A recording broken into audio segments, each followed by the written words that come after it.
Tonight on PM Express, the Saglemi housing controversy. You may be aware of the accusation and counter-accusations, the back and forth that has characterized this project. Last year, the Ghana Institution of Surveyors were tasked to conduct a cost analysis of whatever went into it. Its report, according to the minister, identified some unmet activities, and of course the minister said it was the responsibility of the contractors. Today, the current minister, Senso Boache, has commissioned a validation into the Ghana Institution of Surveyors report by the Architectural and Engineering Services Limited. But the question is, why?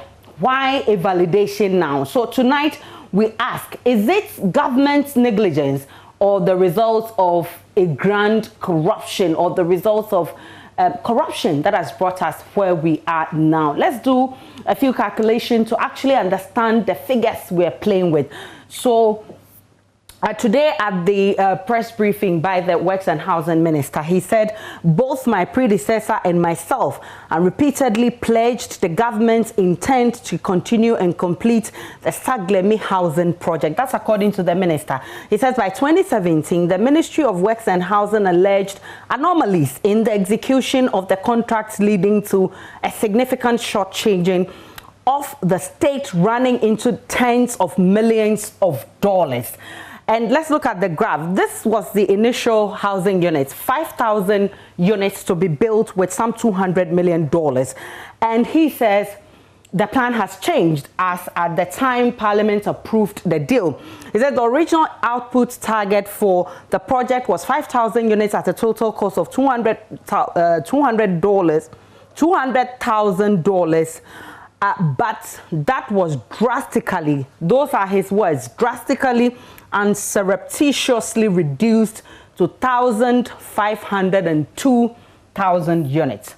And this is what it shows on the graph. This is a breakdown. So the units approved by Parliament, 1,502. And that represents what? That takes how much to deal with is 197, I think, to build 1,502. And he says the initial plan was to build use $200 million to build 5,000 units. Now, he said the units completed is 1,389. And he's asking some questions. The ministry tasked the Ghana Institution of Surveyors to conduct a cost and technical audit of the contract. And the Ghana Institution of Surveyors identified several unmet activities that were the responsibility of the contractor. Now, this is where the controversy lies. And this is where we ask the question, is it government negligence or is it a result of some grand corruption? So $200 million for 5,000 units. Now, as at the time the budget was being approved, it was approved for $197 million to be used for 1,502 units.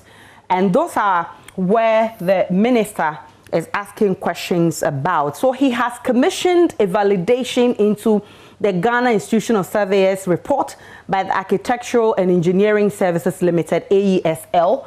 And he says, pending the review by the AESL, government will take a decision as to what to do with the project. Now, in that report, the Ghana Institution of Surveyors made it known that Ghana's housing deficit is now over 2 million, and it says we need about $32 million to complete the Saglemi project. And those are some of the recommendations from the report. Tonight, we're asking the question, I mean, what happened to the Saglemi project? I mean, it's been there for ages. And you know how it all started.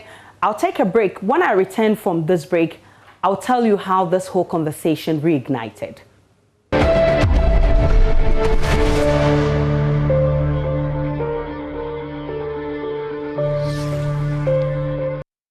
Welcome back to PM Express. My guest tonight, Emmanuel Bejura. He's the immediate minority spokesperson on Works and Housing. in Parliament. Also joining us, and he's here in the studio. He's also a member of Parliament for Whole West constituency. Also joining me via Zoom is Dr. John Amaglo. He's the president of the Ghana Institution of Surveyors. He joins us via Zoom. Same Amegayibo is the executive secretary of the Ghana Real Estate Developers Association, GREDA. And Hassan Ayariga is leader of the All People's Congress, the man whose viral video has reignited this whole conversation. In case you haven't seen that video, take a look. A whole town. Look, a whole town. Who will waste his own money to do this? Will former President Mahama waste his money to do this? Will President Nana Akufo-Addo waste his money to do this? Look, just look. Just look, thousands of rooms. Thousands of homes. This is serious, this is sad. Government should wake up. This is sad. Very.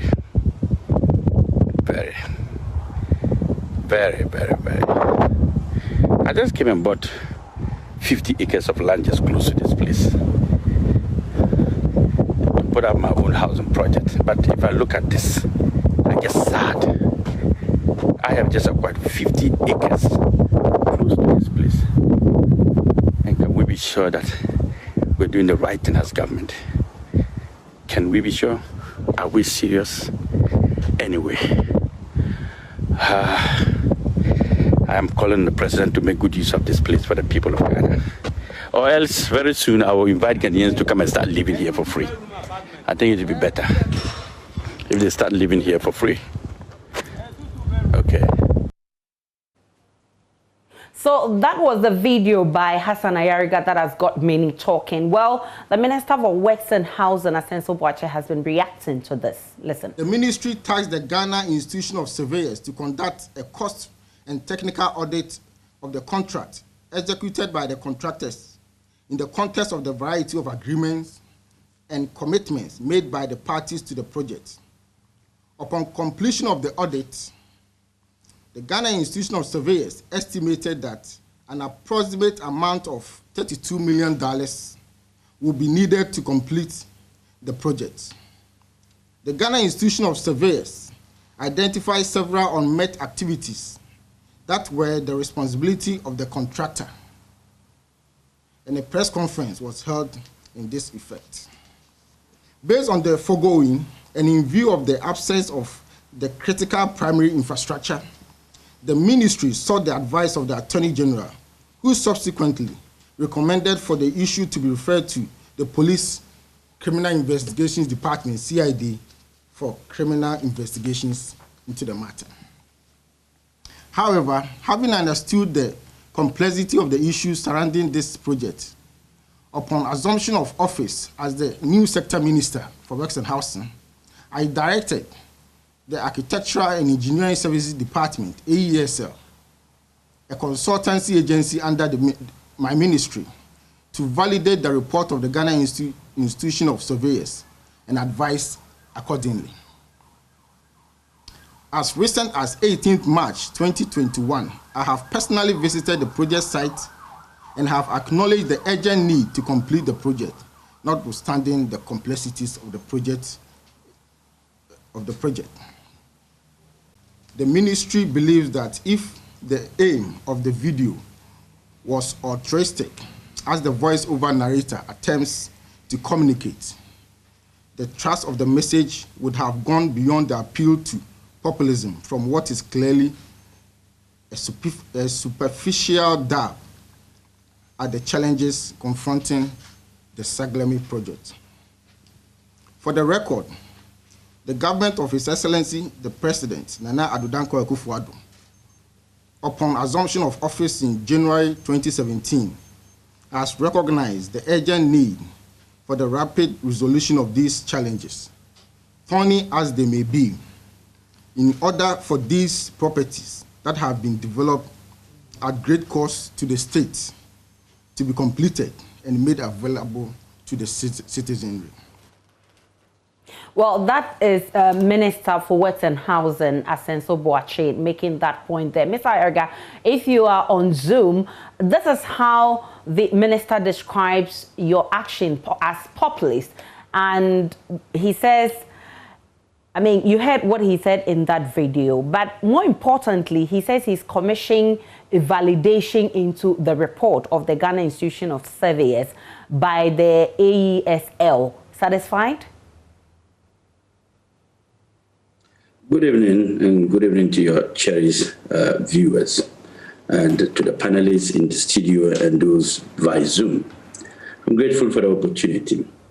But first of all, let me make this statement clear, that it shouldn't take Hassan Ayarga to go to the side before government will start working on such an important project. This is a project that past government spent over $200 million to invest in it and to build affordable housing for the people of Ghana. As a matter of fact, when I went there, the whole project looks almost complete. I will say maybe 90% completion. But if the minister tends to describe me as somebody who wants attention, let him know that I went there to acquire 50 acres of land to build a similar project, not for government, but for the people of Ghana on my own accounts, not using government funds. As a businessman and a politician, if I see what I saw there and the video I circulated, I feel very sad for our country, Ghana. Don't forget, governance is a continuous business. The property there is not for John Mahama, it's not for Nana Akufo-Addo, and equally not for Hassan Ayarga. So for government to sit down, believing that there are issues circulating or surrounding the project, and for that matter, they need to do investigation before they can proceed with the project. When military do not have homes, policemen are struggling to find accommodation, nurses and doctors are struggling to find accommodation, and we abandon such a project in the name of we trying to find corruption allegations and dealing with the perpetrator before we can start a project. I find it very, very, very sad. So for me, he can describe me the way he wants to describe me. All I know is that I am a patriotic citizen, a presidential candidate who thinks beyond the way he thinks and understands things better than the way he does. And I want him to open his eyes. The opportunity given to him by President Nana Akufo-Addo at his age is for him to think twice and do what is necessary and what is deemed of him as a minister to make sure that such projects are not abandoned. Because we borrowed the money for the project. The money is not coming from the coffers of the NDC. Right. Neither is it coming from the coffers of the MP or Hassan Ayarga. So definitely the minister has a lot to do. Paying. Hello? Yes. We must know that we are paying debt. Right now, our debt stock has gone high. Government has gone all over borrowing money to start building new affordable houses. Meanwhile, those that have built and are 90% completion have been abandoned. Right. So what is the essence of government? What is the motive behind abandoning that one and asking for new one? If not because you mentioned earlier on corruption and corruption and corruption. Let me bring in. It doesn't make sense to me. Mr. Ayarga, let me bring in Mr. Bajira here. You initially, I mean, right from the onset, doubted the authenticity of the report submitted by the Ghana Institution of Surveys to the minister. And I remember on this same platform, you clashed with the then minister, Atachia. Now, what's your appreciation of the new minister's directive or commissioning of validation into the report? Well, let me commend the new minister for referring the document to AESL to validate it. I commend him highly. I thought my colleague, former Minister Atachia, would have done the same. Having said that, if you look at the report itself, there are few questions that beg answers. One of them particularly has to do with the fact that the Institution of Surveyors recommending that some people should be charged. I don't think that was what the minister has asked them to do. They were to to value the property there and give him estimate for completion and other stuff. But if you look at the report, all institutions involved in the construction and contract management process should be made to account for financial loss caused to the state. Okay. I mean, this alone tells you that somebody somewhere has his own ulterior motive. And that is where I beg. You know, I started by telling your colleague the other day that this report has a lot of questions than answers. Now, having said this also, I've also noticed that the new minister decided to send it back to the consultant. Mind you, AESL is a consultant on this project. Okay. Not any other consultant, not because they are government consultant. Even if they are government consultant, why then did Honorable Atacha, the former minister, send it to an institution? And I'll explain that later on the show. Why I think the institution does not have the power, and I repeat, does not have the power to go and value work done by members of the same institution who are certified by the institution to certify work done by contractors. And they did that. They certify work done by contractors. AESL quantity surveyors are certified by the institution of surveyors. And they certify work done. They pay their contractors. And the same institution is now telling us, the whole country, that the consultant that did the work did not do good job, and I'm happy the minister has referred back. But the Ghana Institution of Surveyors made it clear that the AESL were not cooperative enough to provide them documents, and you described them as what? Their work tinted with political eye. On what basis? Good. So I just read a portion to you that it was, if it was not tainted with political lines, they wouldn't have written this. The institution have not written this. Now, Aisha, my institution, Ghana Institution, and I'm indicting them, that there's a problem with my institution. The problem is that there are cabal, and I want to put it on record, there are cabals there. Now, institution is like, it's an association, and the association is supposed to regulate our activities. The association is supposed to, regulate the work of companies that are registered by them. Now, the institution itself does not have the power to go and do what they have done. The institution can refer projects to them, to institutions, to organizations, to companies, to work, to write a report. Yeah. Then it can come back to the institution. But if the institution itself has decided to arrogate to themselves by providing report or validating or going to write a report of this nature, then we have a problem of this, coming back to us. If the institution had known and given it to, let's say they also float tenders to members of the institution who have companies to go and audit, then it would have come back to them. Why do you have Price Waterhouse? We have auditors, auditors and accountant and auditors association in Ghana. But when a project comes, auditors do not do it. They give it to what? Companies, that are registered with the accountants institution to do for them. But in our case, the institution itself is doing the work. Okay. Well, she's never done the work. Look, we have issues in Parliament where our institutions are now doing value for money audit for the government. I mean, where on earth can a whole institution be doing value for money audit instead of floating it as tenders to members of the institution who will in turn do the work, bring it to you, you arrogate to yourself powers, the president, the chairman of the Quantity Surveying Division, and a few other people, and they did this work. Their names are here. Okay. I mean, Aisha, I think our institution needs serious probe. We must probe the institution itself, right from the president to everybody who undertakes this project. This is your own institution. I am telling you that we need that probe. Aisha, we need it. Okay. Because we cannot continue like this. Look at what is happening now. That project should have been completed.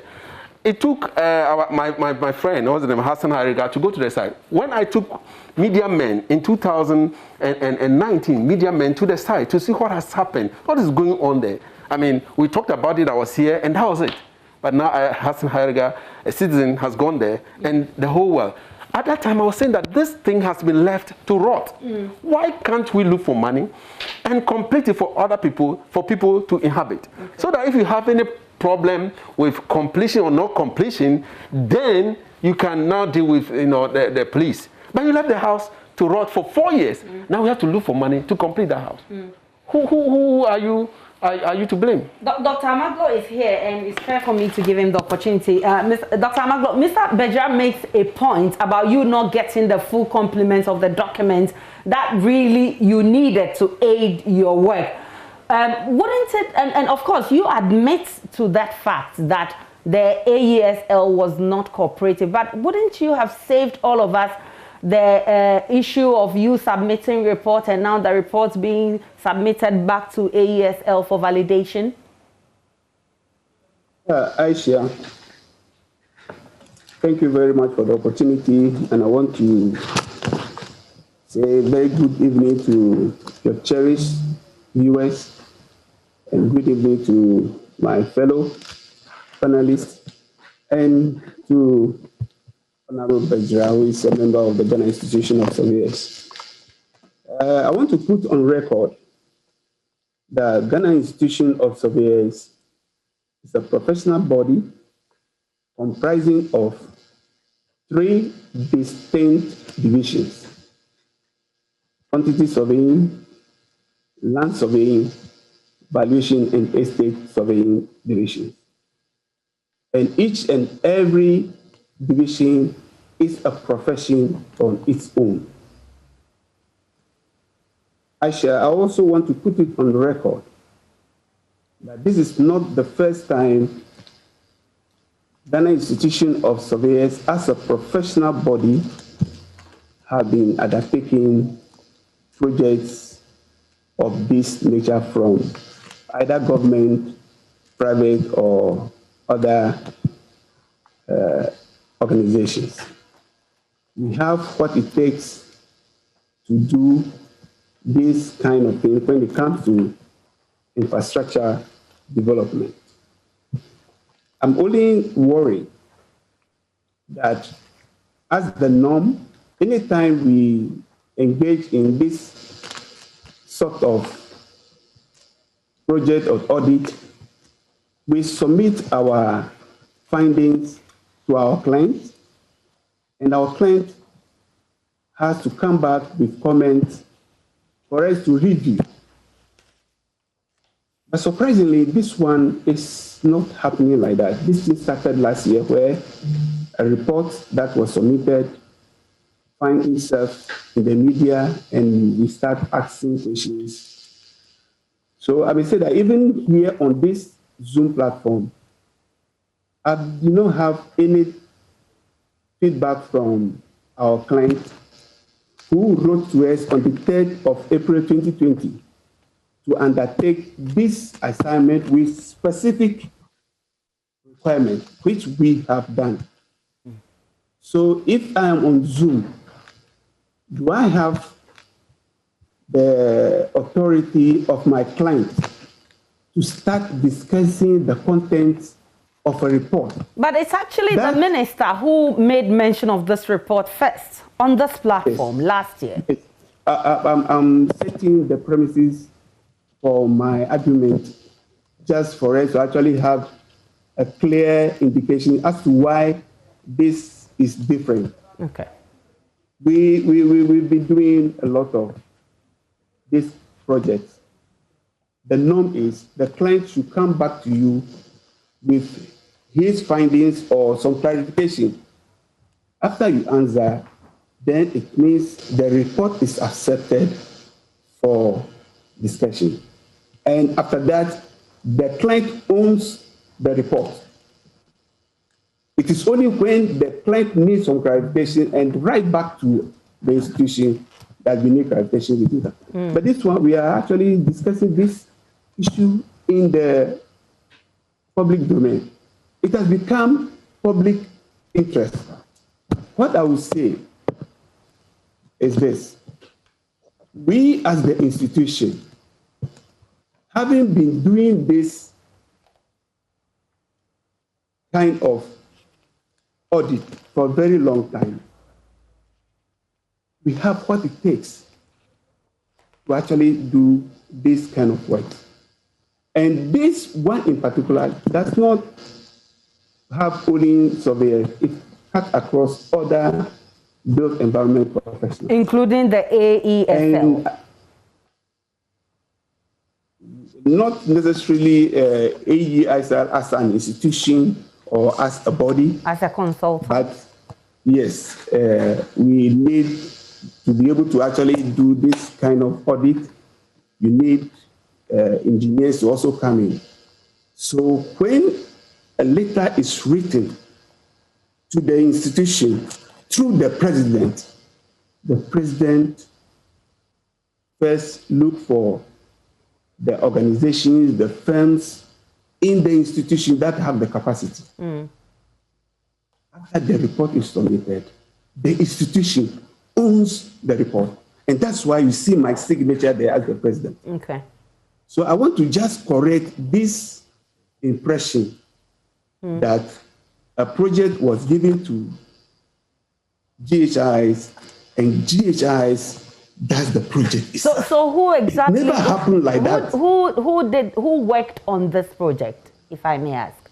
It's a team of professionals from other organizations. Engineers were involved. Geotechnical engineers were involved. Okay. All under the working for Ghana Institution of Survey. But you authenticated it.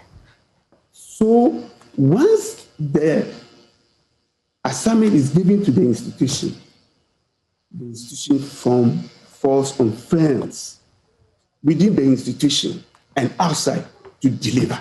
Okay. So I just want to correct this erroneous impression from the Honorable that Ghana Institution of Surveyors does not have what it takes to carry this kind of assignment. Dr. Amaglo, in as much as I agree that it was conducted by a group of people, I mean, I can hold you responsible because it is your signature that is under there. But of course, the minister gives the indication that there is time implications. That is why he's asking for the validation. But some say this is an indictment on the institution of surveyors. I mean, something that you could have prevented. Aisha, why should this be an indictment?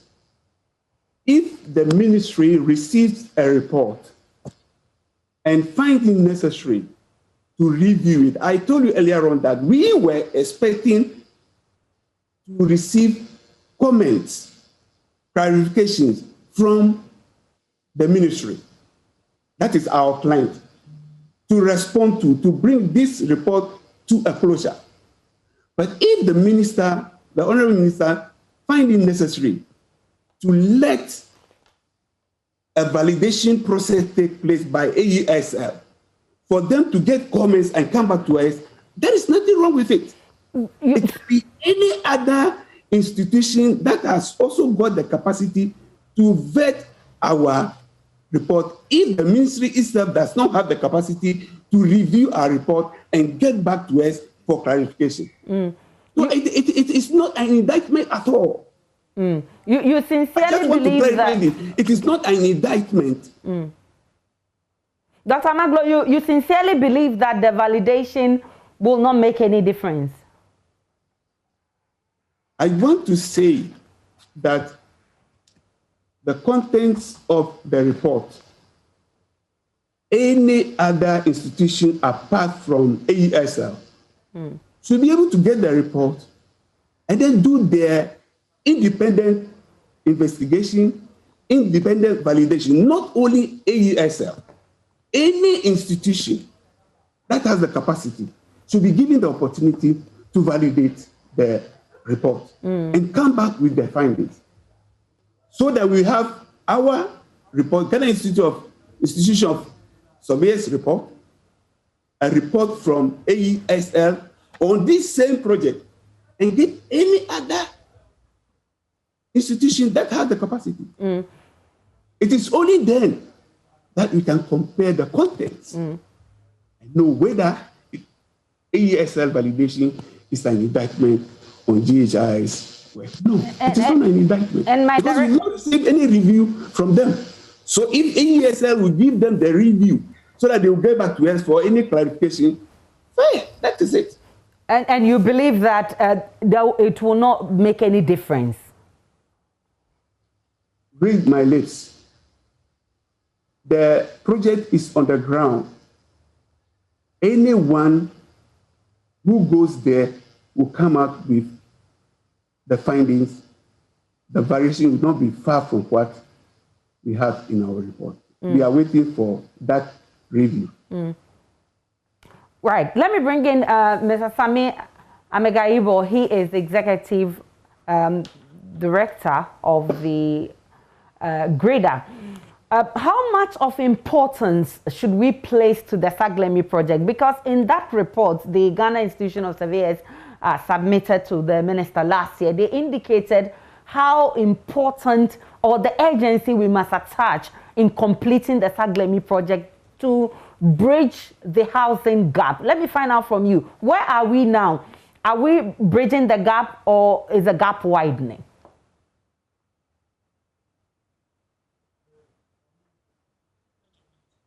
Kindly unmute for me.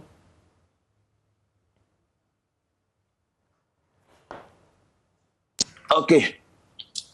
Is it okay now? Great. Okay. Good evening to your viewers and those who may be listening through other medium and the panelists as well. Aisha, you know, when it comes to housing, it is one of the unfortunate topics lately because we haven't done very well when it comes to housing delivery. It is not a secret that we haven't done well because if we consider the period of just the Fourth Republic, you realize that we haven't been able to increase the housing stock at all. I mean, we have done a lot of sword cuttings, had ceremonies and all the fanfares, but the results that we are all expecting hasn't come. And we continue to, deal with problems. I have been at the helm of affair at the Greater Secretariat since 2009. And most of the problems that we've been talking about since then, we are still talking about it today. We are spending a lot of time repeating mistakes. The same mistakes we identify, we don't do much about it, and we spend time and repeat the same mistakes. So we have actually worsened the housing deficit. If you look at the statistics that came around for 1.7, which was around 2010. 2010 to now you are hearing the news is saying that it's over 2 million. I'm not even too sure what the data is coming from, but then it is just an extrapolation of what we should have been supplying annually as against what we demand annually as against what we have been supplying, which has compounded the deficit up to where we are. But in terms of confronting the challenges that we have in the industry to make it possible and create the enabling environment for us to increase the housing stock, we have failed woefully. And it is not this government, it has been in succession. That is why I wanted us to focus on only the Fourth Republic. And we realize that over the time, we haven't done well. How urgent is the completion of the Saglemi project? It is very urgent. I mean, thousands of Ghanaians, or if not millions of Ghanaians, are looking for somewhere to put their heads. And yet we have commissioned projects that are still hanging. How come His Excellency, the President Kufuor, started 5,000 affordable housing in his term? 16 years to 20 years down the line, we are still constructing those 5,000 houses. Then the issue of Saglemi came, and all the controversies about the numbers that were required to come on and how much has come on. It is just a simple case of project failure. So what were the issues that brought this project failure?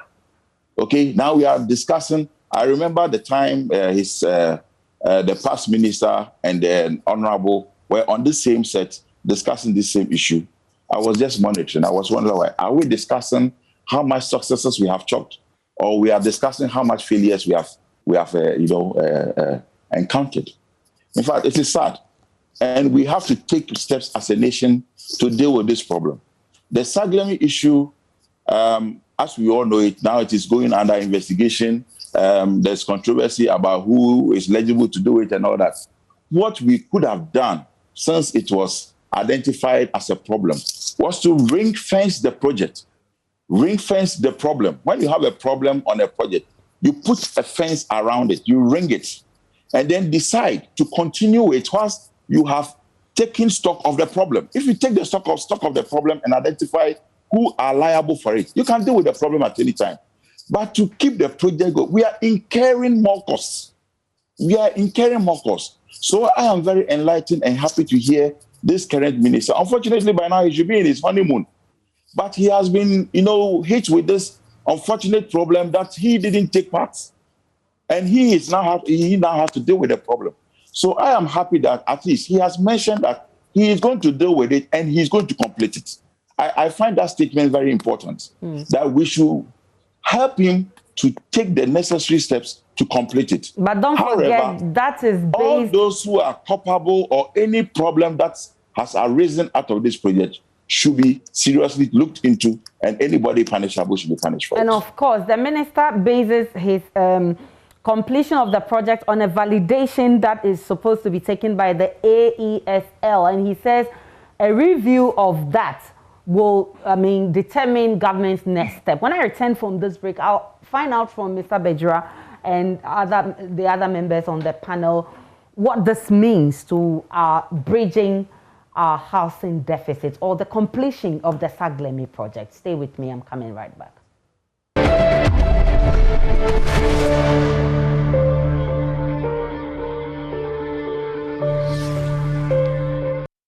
Welcome back to PM Express. We're looking at the Saglemi project. You know the controversy this has generated. Today, some good news from the Minister for Works and Housing that there's a validation that's going to be taking place into the report submitted by the Ghana Institution of Surveyors, and that will inform government's next step. Mr. Bejura, so the report of the AESL on the Ghana Institution of Surveyors report will determine government's next step. That means that, and of course, you've heard Dr. Amaglo say that there won't be any difference from, the AESL won't say anything new from what they have said.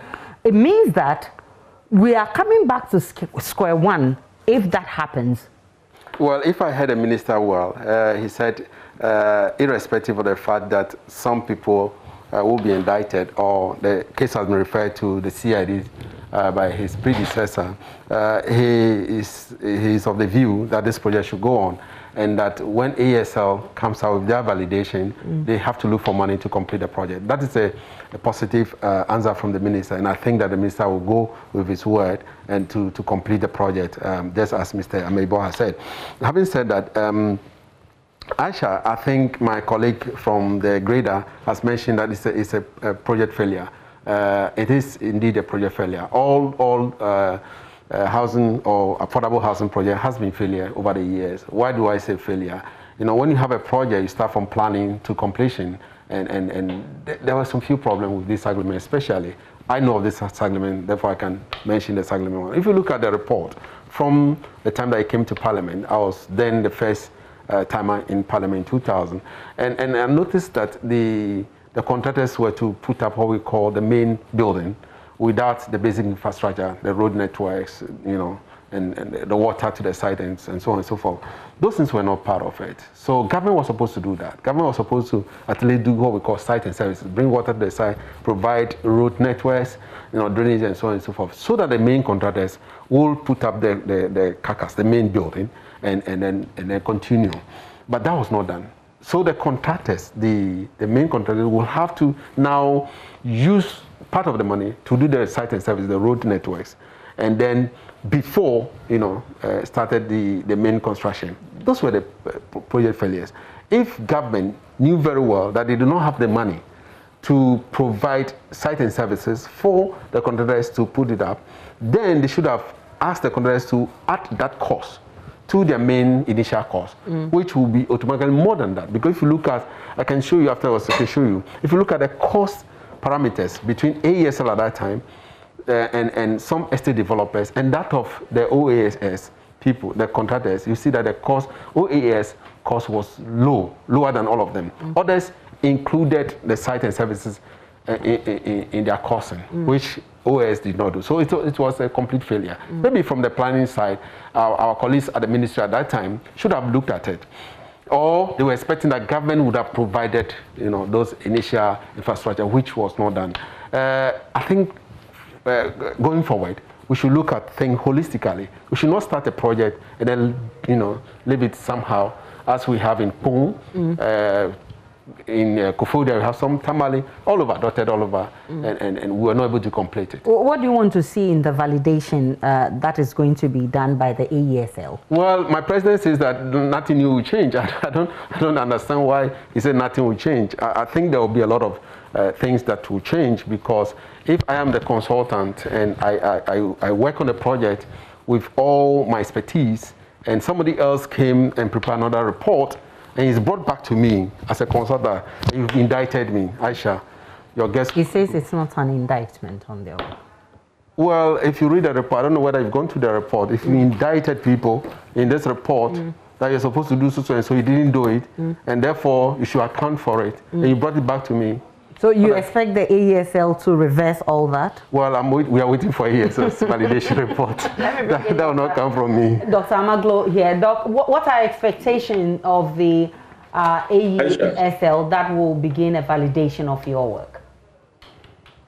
So I want to say that the professionals at AESL, they are also qualified, and once in GHIS, our motto is service with integrity.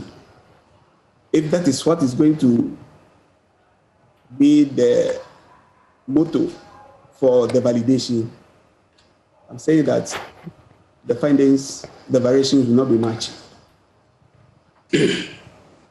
Aisha, should I come in now? Just a minute. Can I come in, Aisha? Just a minute, Mr. Ayarga. Let Dr. Amaglo land. Variations will not be much. And the good news is that no matter the findings or the validation, the Honorable Minister promised to have this viable project carried to the latter, so that the news will have place to put the head. That is the bottom line that we have to be looking at. All right, let me look at how the project can be completed. Let me give you the opportunity, Mr. Ayarga. Aisha, let's be sincere and let's be serious about this whole issue. Believe me, this is waste of our time, buying of time, excuses, and telling us validation upon validation. All this started in 2017 when they took over power. They themselves have been to the site. They have done the validation. They have made press conferences. They spoke about it. They said A, B, C, and D. Till date, they are still saying the same thing. Nothing has changed. The current minister is saying that he's been there severally. What did he do? His predecessor has been there. What did he do? What has changed? Now they are telling us that they need a sum of $32 million. Aisha, I am putting 50 first-class properties in Ghana in my 50 acres land. Each acre is having one property, and the property is going for $1.5 million. And it's going to be 10 times better than what we have there. Okay. So are you telling me that $200 million was wasted, and now we need $32 million again just to take water and electricity to go and put there? If you go to the properties, there are bulbs. Yeah. They have bulbs. All they need is just to turn on the lights. Exactly. In some of the properties, bulbs have been fixed.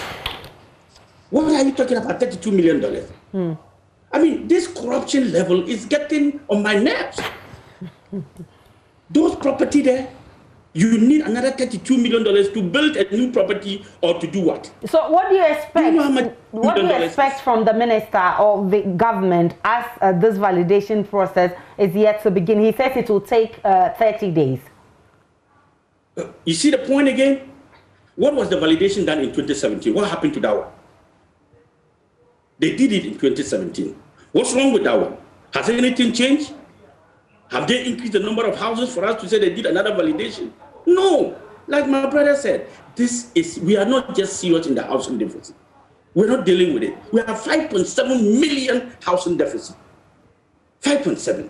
Asha, I'm telling you, people are, look, the calls I get every day, if the 30 days is over and government thinks that Hassan Herega is joking, they will see Ghanaians occupying those properties and that will not be a news story. It won't be a news story. I'm serious. I'm grateful. Aisha, I am serious. It won't be a news story. Maybe that is the only way government can be serious. So you are giving them a 30-day ultimatum to do something about it. They know what they are doing. They are buying time. You see, when you want to buy time, you play with the people's mind. As a contractor and a businessman and a politician, I know when to strike and when not to strike. Okay. I will not use 5 years to build a property that I want to rent out. I'm losing value for money because I'm paying the debt if I borrowed the money. So if government has borrowed the money over the period of 5 years, what have we gotten in return? We are only paying debt. So that is what we've been doing, financing debt, interest on debt only, and not actually paying the debt. Let me bring Mr. Megaibo here. What are expectations? I mean, going forward from today. So the 30 days ultimatum that the minister has given, he says the validation will be ready and that will determine government's next course of action. What do you expect going forward? Because this is not the first time we've had this conversation. After this conversation, what do you want to see? First of all, coincidentally, we met with the minister, I think soon after he did his press conference to address the Saglemi issue. And there is clear indication of his indication to make a change in the situations that we find ourselves right now. He has indicated to us that he's committed to, first of all, completing the Saglemi, and has also made certain promises to us about some of the mistakes of the past. He's decided to take steps to correct them. For example, first of all, I sincerely believe that governments always interest in trying to become a second contractor to all of us in the industry is very wrong. Okay. This is why GRADA was established in the first place. In the early stages of PNDC, that is where GRADA was founded. And the whole reason GRADA was founded was to extricate government from direct involvement in the provision of housing and propel and facilitate the private sector to deliver housing. What do we see today? The private sector is trying to build houses at very uncomfortable circumstances and so cannot meet affordability. And you find ourselves, government is engaging people and giving them contract to produce houses and becomes a competitor to the local developers. That is not what we are supposed to be doing. You want that so corrected. The minister, yes, the minister has told us that, first of all, let's go back to the books. 2015, we said, let's have a national housing policy. We did the national housing policy. But we have left it there and we are doing something else. Okay. So he has agreed, let's visit it. Let's establish a housing authority that will be run by the technocrats and not politicians anymore. Right. Because we have all realized that it is the interference of the politician that is not making it possible for us to increase our housing stock. We'll look forward to that validation and look at what government will do after the validation. I'm grateful for your time. Sami Amegaibo is the Executive Secretary of GRADA. Mr. Emmanuel Bedra, thank you so much, MP for Whole West, and he's an immediate past spokesperson for the minority on Works and Housing. Hassan Herega is leader of APC, and Dr. John Amaglo is the president of the Ghana Institution of Surveyors. Enjoy the rest of our programs.